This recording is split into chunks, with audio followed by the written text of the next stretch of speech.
اهلا بيكم. لو دي اول مرة تشوفوا قناتي ياريت تعملوا لايك للفيديو وتدوسوا على زر الاشتراك عشان تشتركوا في القناة، وكمان تفعلوا الجرس اللي جنب كلمة اشتراك عشان توصلكوا كل الفيديوهات اللي بنزلها. يا رب الفيديو يعجبكم. اهلا بيكم، ازيكم عاملين ايه؟ يا رب كلكم تكونوا كويسين وفي صحة وسعادة يا رب. اكيد وانتي بتشتري دهب سألتي نفسك اشتري عيار كام؟ عيار 18 ولا 21 ولا عيار 24 ولا اشتري دهب ايطالي؟ طب يعني ايه الدهب الابيض ويعني ايه الدهب الاصفر؟ طيب الابيض احسن ولا الاصفر؟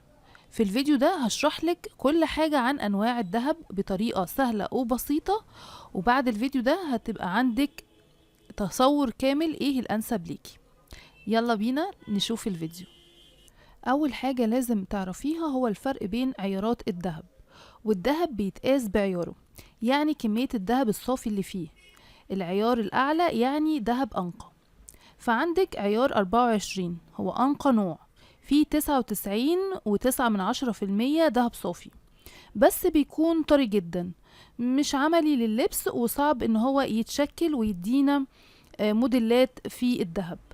عيار 21 بقى هو الأشهر في مصر والعالم العربي، في حوالي 87.5% دهب، وده بيبقى متين كفاية لللبس وبيبقى شكله حلو مقارنة بدهب عيار 24.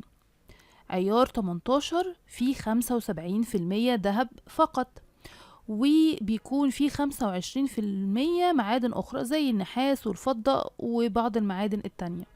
بيكون متين جدا وبيجي بألوان زي الأبيض والروز جولد واللون الذهبي اللي احنا عارفينه. وعيار 18 بيبقى فيه أشكال وأنواع كتير جدا، وأحيانا بيبقى مطعم بفصوص، والبنات بتحب تشتريه عشان أشكاله بتبقى أحلى كتير من 21. يعني بيبقى فيه موديلات متنوعة. كمان في عيارين، هما عيارين 14 وعيار 10، بس ده بيتلبس اكتر في اوروبا وامريكا، مش متعارف عليه في الوطن العربي وتقريبا مش موجود، فما تهتميش بيه قوي. طيب ايه الفرق بين الذهب الاصفر والابيض والروز جولد؟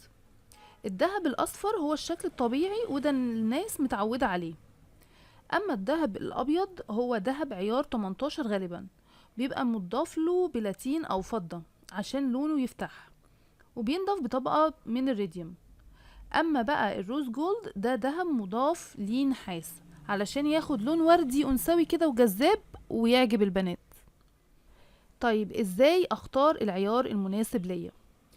لو بتدوري على دهب للاستثمار يبقى الافضل تروحي لعيار 21 و24، لكن لو عايزة دهب شكله عصري ومتجدد يبقى عيار 18 هو الأنسب ليكي، خاصة بقى لو بتحبي الأبيض والروز جولد والدهب اللي بيبقى مطعم بالفصوص.